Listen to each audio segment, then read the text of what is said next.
Hello, good morning everyone. I hope that you are doing well.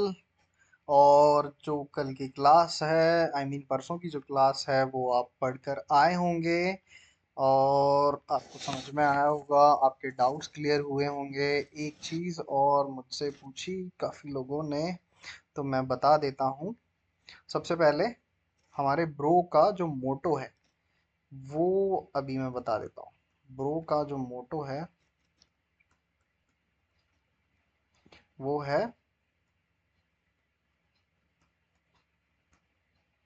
Building a nation, not just, ठीक है, roads. तो ये हमारे bro का क्या है, मोटो है, बॉर्डर रोड ऑर्गेनाइजेशन का, जिसका मैंने आपको देख कर आने को कहा था। आई होप आप देख कर भी आए होंगे और देखने और पढ़ने के बाद आपको अच्छा भी फील हुआ होगा कि अच्छा मोटो है बिल्डिंग अ नेशन, कि हम नेशन बना रहे हैं, सिर्फ रोड्स नहीं बना रहे हैं। और आपके life line of the national economy से आप कनेक्ट कर पा रहे हैं इसको, ठीक है। हाँ, तो कल हम कहाँ तक पढ़ चुके थे? कल हमने बेसिकली ट्रांसपोर्ट में अपना रोडवेज कर लिया था, रेलवेज कर लिया था, पाइपलाइन कर लिया था, अपना वाटरवेज और एयरवेज रह गया था, राइट। ये आज अपन कंप्लीट कर लेंगे, ठीक है। चलिए बढ़ते हैं आगे। इसको अभी मैं यहीं पर रहने देता हूँ, इसके बाद हम एक बार क्विक रिवीजन कर लेंगे। जब लास्ट में कंप्लीट पढ़ेंगे तो एक बार क्विक रिवीजन कर लेंगे। विदाउट रिवीजन तो मैं आपको वैसे भी नहीं जाने दूंगा। तो आ जाते हैं जल्दी से अपने आज के टॉपिक पर, जो कि है वाटरवेज। वाटरवेज पर आने से पहले पहले मैं आपको एक मैप दिखाना चाहता हूँ, और चाहता हूँ एक बार आप इसे बहुत ही डिटेल में, बहुत अच्छे तरीके से देख लें। जो जो मैं मार्क कर रहा हूँ, सबसे पहले उन्हें कुछ और नहीं देखना है, कहीं ध्यान इधर उधर नहीं लेके जाना है। जस्ट जो चीज़ पहले मैं मार्क कर रहा हूँ रेड मार्कर से, पहले आप उन्हें देख लेंगे। तो पहला तो एक पोर्ट नाम कांडला है, जो कि गुजरात में आपको देखने को मिल जाएगा। इसे देख लेंगे, इसकी लोकेशन क्लियर हो रही है, कांडला। फिर उसके बाद आ जाएंगे अपन जवाहरलाल नेहरू। फिर आप आ जाएंगे मारमे गांव। फिर उसके बाद आ जाएंगे आप न्यू मैंगलोर। फिर उसके बाद आज आप आ जाएंगे कोची पर। फिर आप आ जाएंगे तूतीकोरिन पर, तूतीकोरिन। फिर उसके बाद आप चेन्नई, जो कि मीनम, बख्शिम। फिर उसके बाद विशाखापट्टनम। फिर उसके बाद हल्दिया। क्लियर है इतना? और एक और जो रह गया वो पारादीप। इतने क्लियर हो गए। हल्दिया कहाँ देखने को मिल रहा है आपको? कौन सा स्टेट है ये भाई? कौन सा स्टेट है? वेस्ट बंगाल। कुछ पढ़ा था हमने प्रीवियस क्लास में, जूट जैसा कुछ? याद आ रहा है कुछ? नहीं आ रहा है तो प्लीज देख कर आइएगा। पारादीप कौन सा स्टेट है? उड़ीसा। विशाखापट्टनम कौन सा स्टेट है? आंध्र प्रदेश। और ये मीनम बकम, ये कौन सा स्टेट है? तमिलनाडु। तूतीकोरिन अगेन तमिलनाडु। कोची, कोची कहाँ पर है? केरला में। न्यू मैंगलोर कहाँ देखने को मिल जाता है भाई? कर्नाटका। मारमेगांव कहाँ देखने को मिल रहा है? गोवा। फिर जवाहरलाल नेहरू कहाँ पर देखने को मिल जाता है? मुंबई, मुंबई है ये। महाराष्ट्र। कांडला, कांडला पोर्ट कहाँ देखने को मिल जाता है? गुजरात। आई होप ये लोकेशंस क्लियर हो गई होंगी, कोई प्रॉब्लम तो नहीं है इसमें। एक बार और देख लेते हैं। सबसे पहले कांडला, कांडला के बाद आते हैं जवाहरलाल नेहरू, मारमेगांव, न्यू मैंगलोर, कोचीन। कोची के बाद आप आ गए तूतीकोरिन, तूतीकोरिन के बाद मीनम बखम, विशाखापट्टनम, विशाखापट्टनम के बाद पारादीप, पारादीप के बाद हल्दिया और कोलकाता। इतना क्लियर हो रहा है? हल्दिया और कोलकाता दो अलग अलग पोर्ट है, याद रखिएगा। ठीक है, चलिए इसके बाद एक मैं चेंज कर लेता हूँ, ग्रीन ले लेता। ठीक है, इसके बाद आप कुछ ये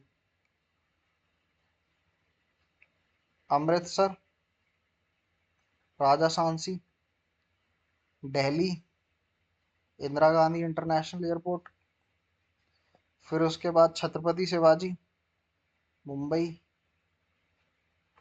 फिर एक ये हैदराबाद, चेन्नई, और यहाँ पे त्रिवंतपुरम, फिर उसके बाद आपका नेताजी सुभाष चंद्र बोस। ये एयरपोर्ट्स याद रखेंगे। क्लियर है? समझ में आ गया इतना? चलिए, अब इनका काम क्या है। अच्छा, एक एक एक पोर्ट और मैंने मिस कर दिया था, जो मेरे को अब दिख गया है, उसे भी मार्क कर ले चलते हैं यहाँ से, नहीं तो वो बुरा मान जाएगा। ये रहा अपना पोर्ट ब्लेयर, एक पोर्ट गया। ठीक है, ये भी है। क्लियर है इतना? चलिए, अब अपन नेक्स्ट अपने टॉपिक पे आते हैं। ये लोकेशंस आपको क्लियर हो गई होंगी, इनका काम कहाँ आएगा, वो यहाँ काम आएंगे। तो एक बार देख लेते हैं एंशियंट पीरियड से क्या हुआ। India was one of the sea faring countries, sea faring countries में रहा है। It seamen sailed far near thus carrying the spread India's commerce and culture. Water are the cheapest means of transport. इसमें important point ये नहीं कि India ये वो, important point क्या है, इन जो वाटरवेज हैं वो चीपेस्ट मींस ऑफ ट्रांसपोर्ट रहा है। दूसरा इम्पोर्टेंट क्या है, एंशियंट कनेक्टिविटी हमको देखने को मिल जाती है कि पुराने समय से हम जो पानी के रास्ते अपना सामान गुड्स का व्यापार तो करते हुए आए हैं, साथ ही हमने कल्चर भी एक्सचेंज किया है। क्लियर है इतना? They are most suitable carrying heavy और बल्की गुड्स। जो भी आपके हैवी और बल्की गुड्स है, उनको ले जाने के लिए काफी ठीक माना जाता है। फ्यूल एफिशिएंट है, एनवायरमेंट फ्रेंडली है। ठीक है, ये मोड ऑफ ट्रांसपोर्ट कैसा है, फ्यूल एफिशिएंट और environment friendly. India has inland navigation waterways. India के पास इनलैंड नेविगेशन वाटरवेज कितने किलोमीटर का है? 14,500 किलोमीटर, 14,500 किलोमीटर की लेंथ का है। ठीक है, out of these 5,685 navigable by mechanised vessel, mechanised vessel से भी नेविगेट किया जा सकता है। ठीक है, the following waterways have been declared as the national waterways by the government. अब यहाँ पर एक चीज फिर से मैं आपको बोलूंगा याद रखने वाली, जो जो पॉइंट्स मैं आपको बता रहा हूँ वो पॉइंट्स आपको बहुत डिटेल में एग्जैक्टली वैसे याद रखना है। ठीक है, आप चाहे इसे रट लीजिए, रटने को तो नहीं बोलूंगा, लेकिन थोड़ा सा ध्यान से देखेंगे तो आपको याद रहेंगे। तो सबसे पहले एंड, अच्छा, NW1 नेशनल वाटरवेज नंबर 1, जैसे अपन NH पढ़ते हैं ना, नेशनल हाईवे। ठीक है, वैसे ही यहाँ पर नेशनल वाटरवेज है, नेशनल वाटरवेज नंबर 1, जो कि है गंगा रिवर पे। किस रिवर पे है? गंगा रिवर पे। तो गंगा यमुना ब्रह्मपुत्र बेसिकली हम याद रखते हैं। तो सबसे पहले गंगा, गंगा रिवर पे कौन सा है, नंबर 1 पे रिवर कौन सी है, गंगा। गंगा रिवर पे NW1 नेशनल वाटरवेज नंबर 1। और ये किस किस के बीच में, इलाहाबाद टू हल्दिया, 1620 किलोमीटर्स का। तो बेसिकली हमें याद क्या रखना है, नेशनल वाटरवेज नंबर 1 किस रिवर पे, गंगा रिवर पे, किस किस के बीच में, इलाहाबाद से हल्दिया के बीच में। किलोमीटर्स नहीं इतने डिटेल में याद रखना है, मोटा याद रखना चाहते हैं मोर देन 1500 किलोमीटर्स याद रख लेंगे। ठीक है, समझ में आ गया। फिर दूसरी रिवर कौन सी है, ब्रह्मपुत्र, गंगा ब्रह्मपुत्र। पहला किस पे, गंगा पे, दूसरा ब्रह्मपुत्र पे। ब्रह्मपुत्र में कहाँ से कहाँ तक है, सादिया से धुबरी तक, 891 किलोमीटर का। क्लियर है? फिर थर्ड किस पे है, कैनाल है, ये केरला की कैनाल है। ठीक है, अलग अलग जगह कैनाल, कैनाल समझते हैं, किसी रिवर से छोटा सा अगर पास भी निकाल दिया जाए, जो कि आपके लोकेशन तक, आपने जो भी फैमिली फार्मिंग फैमिली से जुड़े होंगे वो बहुत अच्छे से कैनाल को या नहर को समझते होंगे, ठीक है। तो ये कैनाल है अलग अलग जगह जिसमें हम मूव भी कर सकते हैं। तो वो नेशनल वाटरवेज नंबर 3 है केरला में। किस किस को जोड़ती है? कोट्टापुरम टू कोल्लम, उदय Udyogamandal to Champakkara canal, 205 kilometres की, ठीक है। तो ये कैनाल याद रखेंगे केरला की। थर्ड के बाद आते हैं फोर्थ। फोर्थ कहाँ पर है? गोदावरी और कृष्णा, दो इंपॉर्टेंट रिवर्स हैं south Indian reverse. Godavari Krishna, उस पे 1078 किलोमीटर्स लंबा स्ट्रेच है, ठीक है, जो कि with Kakinada Puducherry stretch of canal, ये भी कैनाल के थ्रू कनेक्ट, ठीक है। पहला गंगा पे, दूसरा ब्रह्मपुत्र पे, तीसरा वेस्ट कोस्ट कैनाल है केरला में। फोर्थ कहाँ पर है? गोदावरी कृष्णा रिवर्स, काकीनाडा पुडुचेरी स्ट्रेच हैं कैनाल्स के। तो टोटल कितना है? 1078 किलोमीटर का, ठीक है, NW4, ठीक है। Specific stretch of river Brahmi along with the Matai River and Delta Channel of Mahanadi, Brahmani River, East Coast Canal, 588 kilometre, national waterways number 5, ठीक है। अब आपका छोटा सा टास्क, कुछ नहीं करना। गंगा रिवर की लोकेशन कहाँ से कैसे निकल रही है, कहाँ तक पहुंच रही है, सिंपली आपको लोकेशन देख के आनी है। ब्रह्मपुत्रा की लोकेशन, आपको जितने भी ये कैनाल्स दिए हैं, तो बेसिकली ये जो जगह हैं या फिर कैनाल्स के नाम है, छोटी रिवर्स हैं, इन सबको आपको देख कर आना है, बस देख कर आना है, कुछ एक्स्ट्रा नहीं करना, बस इतना सा होमवर्क है। क्लियर है इतना? समझ में आ गया आपको होमवर्क? कर लाएंगे? ओके, चलिए नेक्स्ट पे आते हैं। There are some other inland waterways which substantial transport take place, there are Mandovi, Zuari, Cumberjua, Sundarbans, Barak, backwaters of Kerala. Apart from these, India's trade foreign countries is carrying from the ports located along the coast. 95% of the country's trade volume, 68% in terms of value, is moved by sea. तो कुछ ये important rivers हैं जिन पे भी हमें देखने को मिल जाता है। क्लियर है इतना? और इसमें सिंपली मैं फिर से बोल रहा हूँ, नेशनल वाटरवेज एटलीस्ट 1 2 और 3 4 5 ये याद रखेंगे किस किस पर है, कहाँ कहाँ पर देखने को मिल जाते हैं, और ये इंपॉर्टेंट रिवर के। अब मेजर सी पोर्ट, तो इंडिया के पास ना 12 मेजर सी पोर्ट्स हैं, और दो 200 नोटिफाइड नॉन मेजर सी पोर्ट्स हैं या माइनर सी पोर्ट्स हैं, ठीक है। तो जो इंडिया की कोस्ट लाइन है वो कितने किलोमीटर की है? 7516.6 किलोमीटर की, जिसमें 12 मेजर सी पोर्ट्स और 200 माइनर सी पोर्ट्स हैं। तो ये मेजर सी पोर्ट्स क्या करते हैं? इंडिया का जो 95% फॉरेन ट्रेड है उससे हैंडल करते हैं।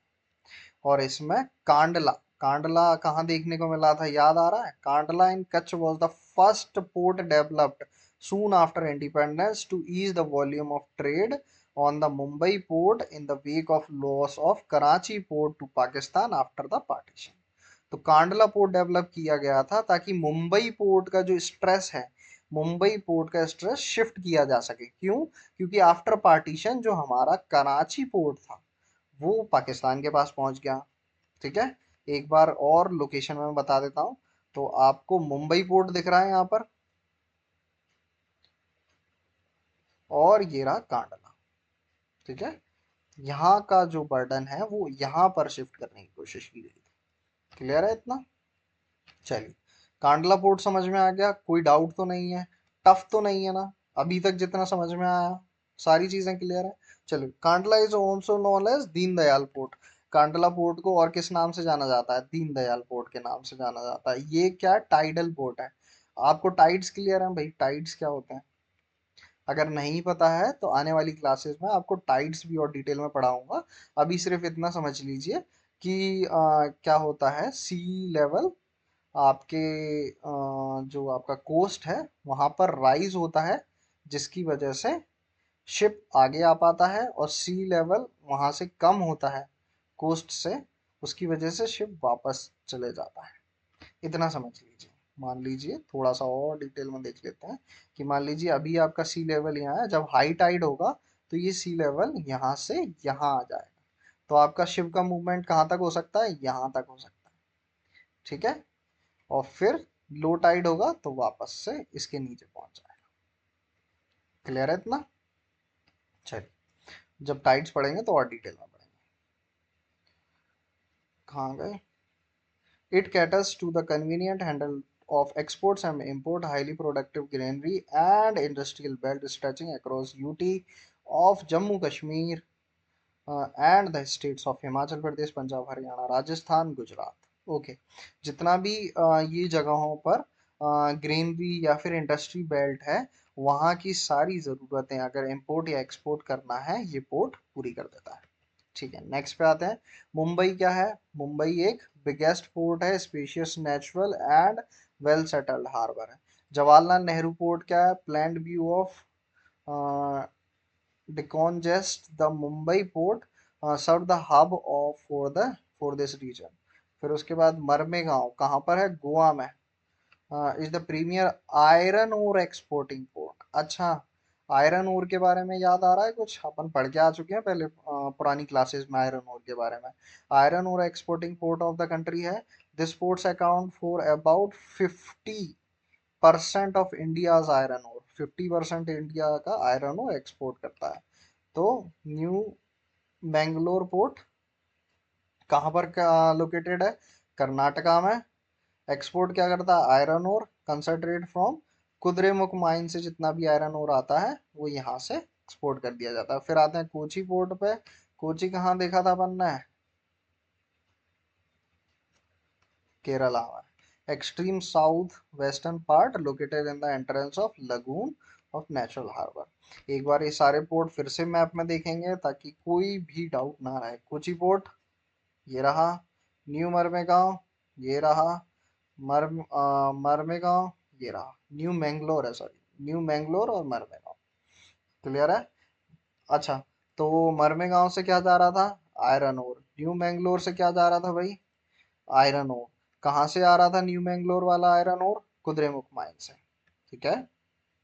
Moving along the east coast, you would see the extreme southern port of Tuticorin in Tamil Nadu, the port of natural harbor, rich hinterland, thus the flourishing trade handle with a large variety of cargoes, even our neighboring countries like Sri Lanka, Maldives, etc., coastal regions of India। तो Tuticorin port हम देख पा रहे हैं।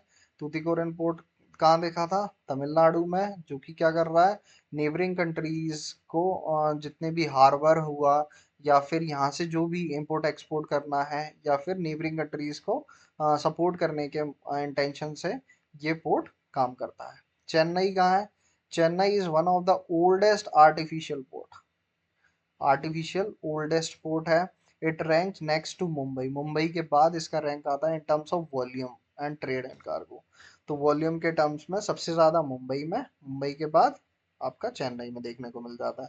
फिर हमने विशाखापट्टनम देखा था, deepest landlocked well protected port है। This port was originally conceived as an outlet for the iron ore export. ठीक है। पारादीप देखा था हमने उड़ीसा में, किस लिए? Export of iron ore. फिर कोलकाता देखा था, इनलैंड रिवराइन पोर्ट है भाई कोलकाता में। ठीक है। This port serves a very large rich hinterland of Ganga Brahmaputra basin. Being a tidal port, it requires a constant dragging of Hooghly. Haldia port के बारे में देखा था हमने। It was developed a subsidiary port की तरह डेवलप हुआ है Haldia port in order to relieve growing pressure on the Kolkata port. Kolkata port पे जो प्रेशर आ रहा है उसे कम करने के लिए। आई होप ये सारे पोर्ट्स आपने जो मैप में देखे हैं क्लियर हो गए होंगे, और थोड़ी थोड़ी बेसिक बेसिक नॉलेज इन सभी पोर्ट्स के बारे में अपन को रखनी है। कहाँ से क्या आ रहा है, किस तरीके से इम्पेक्ट डाल रहा है। सबसे बड़ा वॉल्यूम के अकॉर्डिंग पोर्ट अपन को मुंबई देखने को मिलता है। उसके बाद हम देख पाते हैं कौन सा पोर्ट देखने को मिलता है? चेन्नई देखने को मिलता है। ठीक है। विशाखापट्टनम देखने को मिलता है, पारादीप देखने को मिलता है, कोलकाता, हल्दिया पोर्ट देखने को मिलता है। तो ये बेसिक चीजें हम याद रखेंगे। फिर आते हैं अपना नेक्स्ट एयरवेज पे। The air travel today is the fastest, most comfortable and prestigious mode of transport. जो एयर ट्रांसपोर्ट है वो फास्टेस्ट और मोस्ट कंफर्टेबल है, आप तुरंत कहीं भी जल्दी से जल्दी पहुंच सकते हैं। It can cover very difficult terrains, difficult terrains को बहुत अच्छे से कवर कर लेता है, चाहे हाई माउंटेन हो, डेजर्ट हो, डेंस फॉरेस्ट हो, लॉन्ग ओशियन स्ट्रेचेस हो, बड़ी आसानी से कवर करके चला जाता है। चाहे आपके नॉर्थ ईस्टर्न पार्ट में आप देख सकते हैं बिग रिवर हो या फिर डेंस फॉरेस्ट, इंटरनेशनल फ्रंटियर हो, in absence of air transport travel has made access easy. तो जब से एयरवेज हमारे पास ऐसा ट्रांसपोर्ट आया है, हम इसे बहुत आसानी से एक जगह से दूसरी जगह जा पाते हैं। कंपैरेटिवली एक चीज और, एक पॉइंट और यहाँ पर याद रखेंगे कि अगर कंपेयर किया जाए तो जो आपका एयरवेज होता है, जो एयर ट्रांसपोर्ट होता है, बाकी वाटरवेज और लैंड के थ्रू जो रोडवेज होता है, कंपैरेटिवली हाई कॉस्ट होती है इसकी। ठीक है। तो Pawan Hans helicopter limited provide helicopter services to oil natural gas corporation in offshore operation. तो आपको पता है पवन हंस हेलीकॉप्टर रिलेटेड, पवन हंस हेलीकॉप्टर लिमिटेड क्या है, हेलीकॉप्टर सर्विसेज प्रोवाइड करवाता है, जो कि oil and natural gas corporation है उसको। inaccessible areas, difficult terrains like northeastern state and interior part of Jammu Kashmir, Himachal Pradesh है ना, उत्तराखंड। तो और जितने भी डिफिकल्ट टेरेन्स हैं वहां पर जो एयर सर्विस है वो ज़्यादा अच्छे से वर्क कर पाती है। क्लियर है इतना? और फिर से 2 बार मैंने ये मैप लगाया ताकि आप और बार बार जितनी बार ये मैप देखें उतनी बार आपको क्लियर होते चले जाए। कोलकाता, हल्दिया, पारादीप, विशाखापट्टनम, चेन्नई और मीनमबक्कम, तूतीकोरन, कोची, न्यू मैंगलोर, मरमेगांव, मुंबई, कांडला। ठीक है। और इन पोर्ट्स के साथ इनकी स्टेट के नाम भी आपको याद होने चाहिए। मरमेगांव गोवा, न्यू मैंगलोर कर्नाटका, कोची केरला, तूतीकोरन तमिलनाडु, चेन्नई तमिलनाडु। याद रखेंगे। विशाखापट्टनम आंध्र प्रदेश, पारादीप उड़ीसा, हल्दिया और आपका कोलकाता वेस्ट बंगाल। चलिए कुछ एक इंफॉर्मेशन, छोटी सी इंफॉर्मेशन। उड़ान स्कीम आपने सुनी होगी, उड़े देश का आम नागरिक। ये फर्स्ट स्कीम थी जहां क्या है, रीजनल एविएशन मार्केट शुरू करने की कोशिश की गई थी। रीजनल कनेक्टिविटी स्कीम लेके आए थे। उड़ान वाज कंसीव्ड बाय, कौन सी थी, मिनिस्ट्री ऑफ एविएशन के अंडर थी, to promote regional connectivity by making fly affordable for the common citizen. क्या जो आपकी फ्लाइंग जो चीज थी उसे अफोर्डेबल बनाने के लिए ये लेके आए थे। The central India of the scheme, the central idea of the scheme is to encourage airlines to operate flights on regional and remote routes, though enabling policies and extending incentives। तो इसका regional जो main idea क्या था कि जो अपनी airlines है उन्हें एनकरेज किया जाए रीजनल और रिमोट रूट्स को कनेक्ट करने के लिए, ताकि वहां तक भी गवर्नमेंट के फायदे पहुंचाए जा सके। ठीक है। फिर आते हैं कम्युनिकेशन पे। आई होप आपको ये सारी चीज़ें क्लियर हो गई होंगी। एक बार रिवाइज करते हैं फिर उसके बाद हम आगे बढ़ेंगे। तो सबसे पहले वाटरवेज, वाटरवेज हमने देखा कि चीपेस्ट मोड ऑफ ट्रांसपोर्ट है। उसके बाद हमने इनलैंड वाटरवेज देखे, कुछ ऑफशोर देखे। फिर उसके बाद इनलैंड में भी हमने नेशनल वाटरवेज नंबर 1 2 3 4 5 के बारे में जाना। फिर मेजर सी पोर्ट्स देखे हमने, उनकी लोकेशंस के बारे में जाना। फिर उसके बाद हमने एयरवेज जाना। फिर एयरवेज क्यों फ़ायदेमंद है, कॉस्टली है बट डिफ़िकल्ट टेरेन्स में हम इजीली एक्सेसिबल पहुंच सकते हैं, इसके बारे में जाना।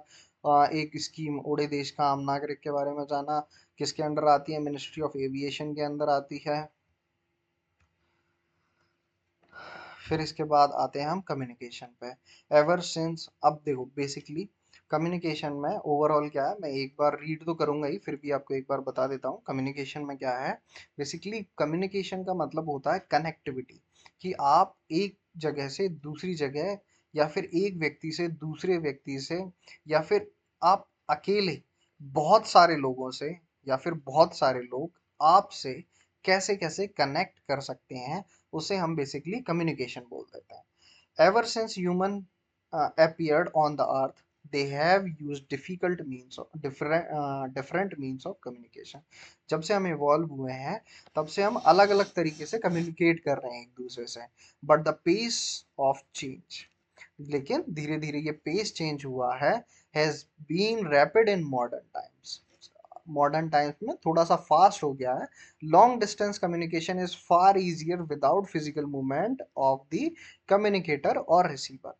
अगर आप लंबी दूरी पर भी किसी से कम्युनिकेट करना चाहते हैं, पहले तो आप खुद जाके बात करनी पड़ती थी, लेकिन अब due to mobile phones, newspapers, due to different type of technologies, अब हम ना तो कम्युनिकेटर को मूव करने की ज़रूरत है, ना रिसीवर को मूव करने की ज़रूरत है।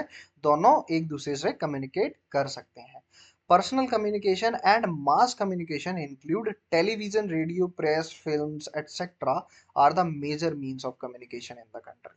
तो पर्सनल कम्युनिकेशन और मास कम्युनिकेशन में आपको ये देखने को मिल जाएंगी, ये चीज़ें मेजर मीन्स ऑफ कम्युनिकेशन है हमारी कंट्री में। और इम्पॉर्टेंट चीज इसमें याद रखने वाली ये है, द इंडियन पोस्टल नेटवर्क। जो हमारा पोस्टल नेटवर्क है, लार्जेस्ट इन द वर्ल्ड, सबसे बड़ा है वर्ल्ड में। It handles parcel as well as personal return communication. Parcel और जो किसी के पर्सनल मैसेजेस होते हैं, वो भी दूसरे तक पहुंचाने का काम करता है। Cards and envelopes are considered first class mail and airlifted between station covering both land and air। जो आपके फर्स्ट क्लास मेल होते हैं, उन्हें एयरलिफ्ट किया जाता है दोनों तरफ से, ठीक है, लैंड और एयर से, ठीक है, एक जगह से दूसरी जगह पहुंचाया जाता है। जो आपकी सेकंड क्लास मेल होते हैं, जिसमें उनमें बुक पैकेट्स होते हैं, रजिस्टर्ड न्यूज़पेपर होते हैं, पीरियोडिकल्स होते हैं, they are carried by surface mail.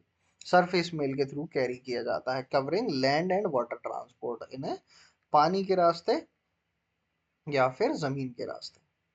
To facilitate quick delivery of mails in large towns and cities, 6 mail channels have been introduced recently। तो 6 mail channels को introduce किया है, ठीक है। वो कौन कौन से हैं? राजधानी चैनल, सेकंड है मेट्रो चैनल, थर्ड है ग्रीन चैनल, फोर्थ है बिजनेस चैनल, फिफ्थ है बल्क मेल चैनल, और सिक्स्थ है आपका पीरियोडिकल चैनल। ये 6 चैनल्स को इंट्रोड्यूस किया है। इंडिया क्या है, one of the largest telecom network है एशिया में। Excluding urban places, more than 2/3 of the villages have already been covered with the subscriber trunk dialling, STD से कनेक्ट हैं। In order to strengthen the information grassroots higher level, the government has made specific provision to extend 24 hours STD facility in the village. There is a uniform STD facilities over India, I mean possible by integrating the development in space technology with communication technology। ये थोड़ी सी पुरानी बात हो रही है जब STD चला करता, ठीक है। अभी तो क्या है, हम एक दूसरे से थ्रू टेलीफोन, मोबाइल फोन्स, आपके नेट और आपके सोशल मीडिया, अलग अलग तरीके से कनेक्ट हैं। Mass communication provide entertainment, create awareness among the people about various national programs and policies। Mass communication के थ्रू हमें ये सारी चीज़ें पता चलती हैं। बहुत सारी जो प्रोग्राम्स हैं, पॉलिसीज़ हैं गवर्नमेंट की, उनके बारे में जाना जाता है। इट इंक्लूड्स, इसमें क्या क्या आती हैं? Radio, television, newspaper, magazine, books, films. All India radio, जिस Akashvani, broadcast of various program on the national, regional, local languages for various categories of people spread over different parts of the country। उसके बाद दूरदर्शन का एक important role देखने को मिलता था हमें। National television channel of India, one of the largest terrestrial network in the world। It broadcasts a variety of programs from entertainment, educational to sports, from people to different age groups। India publishes a large number of newspaper periodicals. They have different type of depending upon the periodicity। Newspaper published about 100 language and dialects। तो India में लोग कितने कितने different different type से एक दूसरे को communicate करते हैं। मोर देन 100 लैंग्वेज और डायलेक्ट्स में हमारे यहाँ न्यूज़पेपर पब्लिश किए जाते हैं। कुछ इन्फॉर्मेशन, क्या आपको पता है कि इंडिया में सबसे ज़्यादा जो न्यूज़पेपर प्रिंट होता है वो किस लैंग्वेज में होता है? हिंदी में प्रिंट होता है। India is the largest feature film in the world. Largest producer है इंडिया फीचर फिल्म का दुनिया में। It produces short films, video feature films and video short films. और जो हमारा central board of film certificate है, central board of film certificate certify करता है इंडियन और फॉरेन फिल्म्स को कि क्या दिखाया जाना चाहिए क्या नहीं। ठीक है। फिर उसके बाद digital India umbrella programme prepare India for knowledge based information. The focus of digital India programme is on being to realise IT. Okay, अब फिर से आंसर राइटिंग जितने भी बच्चे कर रहे हैं उनके लिए इम्पोर्टेंट है ये मार्क कर लीजिएगा या फिर कहीं पर लिख लीजिएगा। IT, first IT for Indian talent, second IT for information technology, third IT for India tomorrow and on making technology central enabling changes. ठीक है, 3 आईटीज का आप मेंशन कर सकते हैं, India talent, information technology, India tomorrow. ठीक है। फिर इसके बाद आते हैं इंटरनेशनल ट्रेड पे। The exchange of goods among people, states, countries is referred to as trade. मतलब सामानों का जो एक्सचेंज हो रहा है लोगों के बीच में, स्टेट्स के बीच में या कंट्रीज के बीच में, उसे हम क्या बोलते हैं? ट्रेड बोलते हैं। लेकिन इंटरनेशनल ट्रेड क्या होता है? The market is the place where such exchange take place, trade between two countries. Market वो है जहां ये ट्रेड होता है, लेकिन अगर ट्रेड दो कंट्रीज के बीच में हो रहा है उसे क्या बोलते हैं हम? इंटरनेशनल ट्रेड बोलते हैं। ये पानी के थ्रू, हवा के थ्रू और लैंड रूट के थ्रू हो सकता है। While local trade carries cities, village, town, state level, carried between two or more states, इसे हम लोकल ट्रेड बोलते हैं। आई होप आपको लोकल ट्रेड, इंटरनेशनल ट्रेड और आपको ट्रेड, ये सारे टर्म्स क्लियर हो गए होंगे। एडवांटेज क्या है इंटरनेशनल ट्रेड के? Index of economic prosperity. It is therefore considered the economic barometer of the country as the resource of space bound. No country can survive without international trade.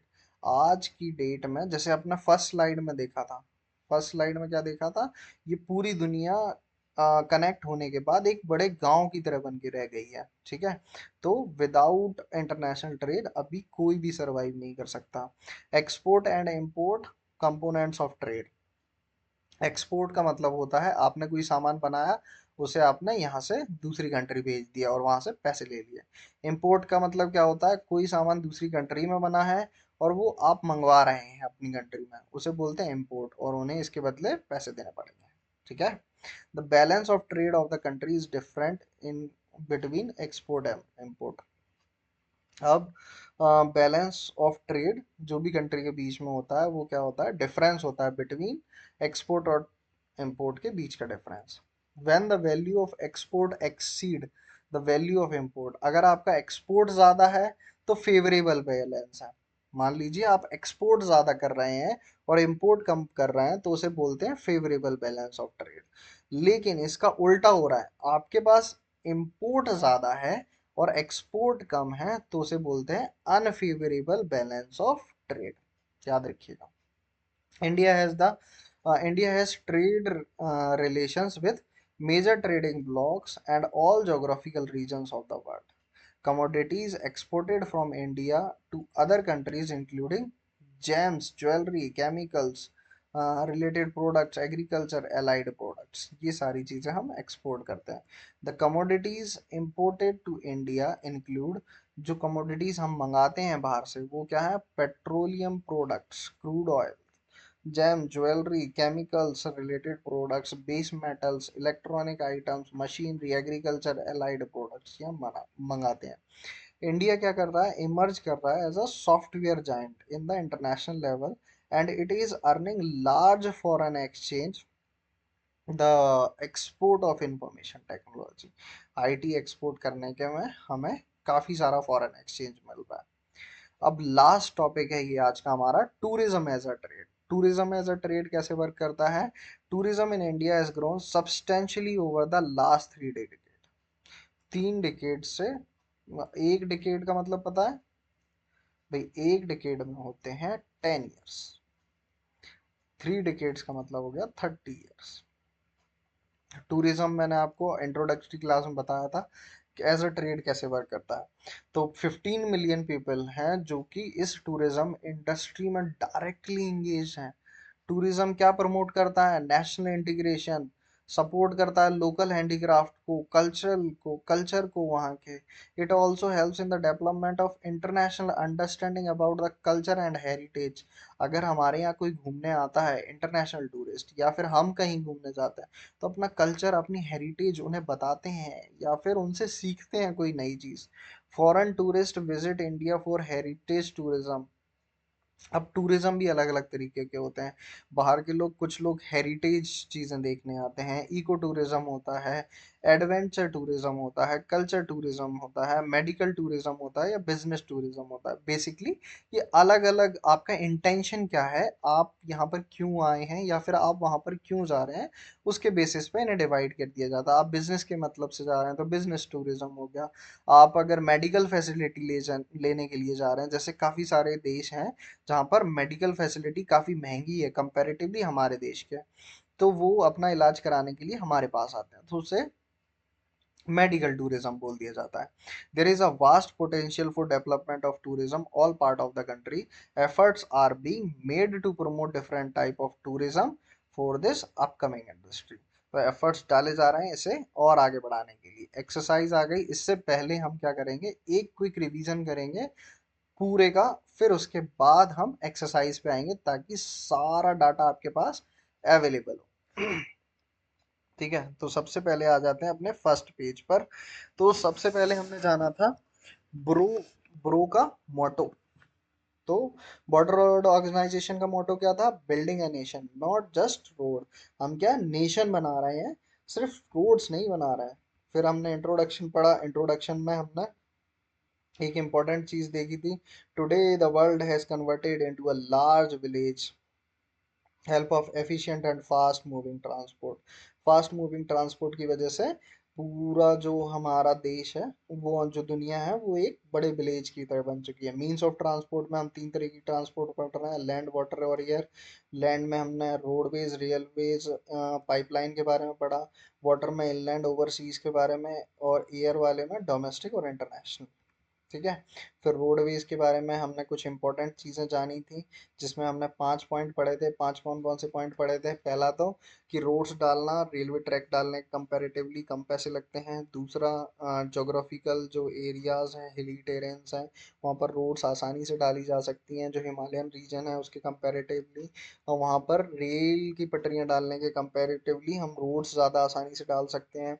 ज़्यादा economical होता है, door to door service available करवाई जा सकती है roadways के through.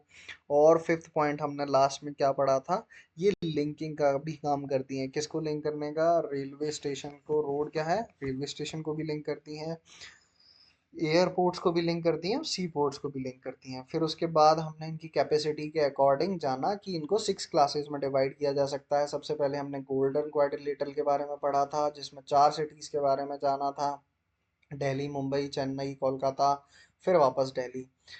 इनको क्या 6 लेन सुपर हाईवेज के थ्रू कनेक्ट किया जा रहा था, जिससे कि टाइम डिस्टेंस कम किया जा सके, मेगा सिटीज़ को और बेटर तरीके से कनेक्ट किया जा सके।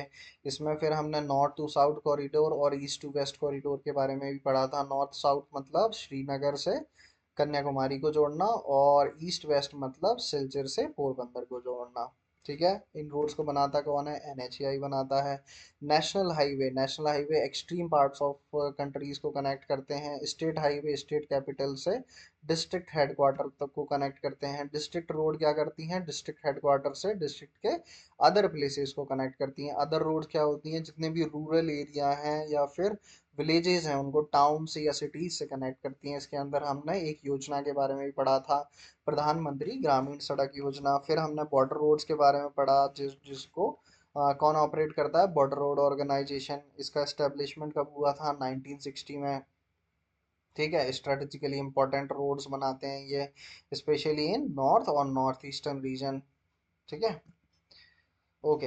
अब मटेरियल यूज करने के बेसिस पे हमने रोड्स को डिवाइड किया था, metal and metal road. Metal road कौन सी होती है? जिनमें कंक्रीट, सीमेंट, कोल वगैरह यूज हो रहा होता है, ये ऑल वेदर रोड्स होती हैं। जो सिंपली मिट्टी से या वैसे ही बनाई जा रही होती हैं, उसे अनमेटल रोड बोलते हैं, जो कि शायद या फिर रेनी सीजन में बहने का डर बना रहता है उनका।